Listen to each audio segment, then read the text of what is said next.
सचिव ने बात की थी वही तेवर पिताजी ने भी दिखाया है। सचिव संदीप कुमार के पिताजी क्या कहते हैं? पिताजी कहते हैं कि भाई अगर कोई कहेगा कि भाई जूता से मारेंगे तो फिर कोई क्या करेगा, किसी से डरते थोड़ी ना है कि बेटे ने कोई भी गलती नहीं की है। अगर भाई वीरेंद्र को नहीं पहचान पाया तो बता देते कि विधायक जी बोल रहे हैं। देखिए, भाई वीरेंद्र और सचिव जी के बीच जो बातचीत हुई, यानी कि भाई वीरेंद्र और संदीप कुमार के बीच जो बातचीत हुई, उसका ऑडियो पूरी तरीके से वायरल हुआ। सबके बीच चर्चा हुई कि आखिरकार भाई वीरेंद्र सचिव जी को ऐसा कैसे कह सकते हैं, और ये भी चर्चा हुई कि भाई एक सचिव कैसे विधायक से ऐसे बातचीत कर सकते हैं। लेकिन इन सबसे एक कदम आगे सचिव जी के पिताजी बढ़ गए हैं। सचिव के पिताजी ने ये कहा है कि भाई देखिए, सचिव जी है वो जब स्कूल में पढ़ा करते थे उस वक्त वहाँ पे प्रधानाध्यापक वैजनाथ झा हुआ करते थे।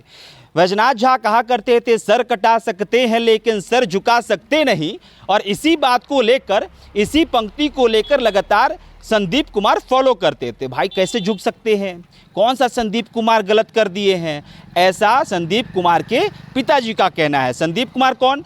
वही संदीप कुमार जो सचिव जी के तौर पे तैनात हैं, और उनकी बातचीत मनेर के विधायक भाई वीरेंद्र से जो ऑडियो है वो वायरल हुआ।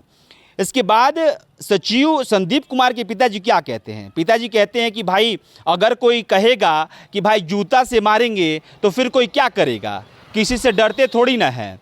और ये भी कहते हुए नज़र आ रहे हैं कि भाई हम गरीब लोग हैं, सम्मान की ज़िंदगी जीते हैं और सम्मान से कोई समझौता नहीं करते हैं।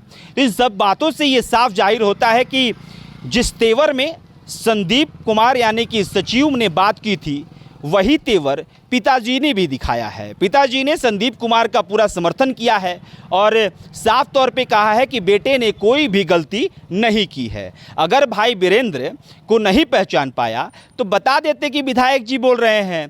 और मान लीजिए कोई मृत्यु प्रमाण पत्र नहीं बन पा रहा है तो उसमें जो दिक्कतें हो रही हैं, जो जिस चीज़ में लेट हो रहा है वो सब चीज़ बेटा बता ही रहा है ना। ये तमाम चीज़ें कहते हुए नज़र आ रहे हैं और अपने बेटे का पक्ष लेते हुए नज़र आ रहे हैं। लेकिन देखिए क्या कुछ मामला था ये आपको पता है, लेकिन फिर भी रिपीट कर देता हूँ।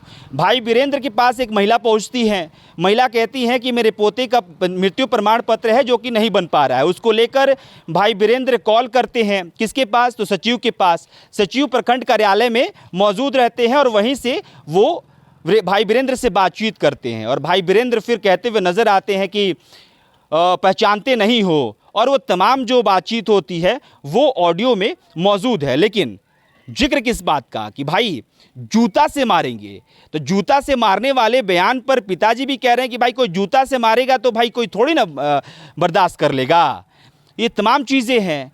इस पे अब पिताजी के बयान के बाद क्या कुछ होता है ये देखना दिलचस्प होगा। लेकिन देखिए, मैंने पहले भी आपको बताया है कि SC/ST एक्ट के तहत जो SC/ST एक्ट में FIR दर्ज किया गया है, अब ये कहा जा रहा है कि भाई राजद के लिए एक बड़ा कांटा हो जाएगा, क्योंकि अगर NDA ने इस पहलू को चुनावी रैलियों में अगर भुना लिया कि देखिए राजद के नेता इतना ज़्यादा दलित को सताते हैं कि दलित को SC/ST थाने जाना पड़ता है, वो दलित को कहते हैं कि जूता से मारेंगे तो दलित को थाना जाना पड़ता है। और ऐसे एंगल पे अगर NDA ने इस मामले को भुना लिया और विधानसभा चुनाव में इस मामले को एक कहा जाए कि बड़े लेवल पे इसका प्रचार कर दिया तो राजद के खेमे में एक बड़ा नुकसान देखने को मिल सकता है। लेकिन बहरहाल इसी खबर के साथ आपको छोड़े जाता हूँ।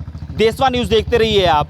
संदीप के पिताजी ने क्या कुछ कहा वो मैंने आपको बताया। मेरा नाम अभिषेक श्रीवास्तव है, कैमरे के पीछे साहिल हैं। बहुत बहुत शुक्रिया।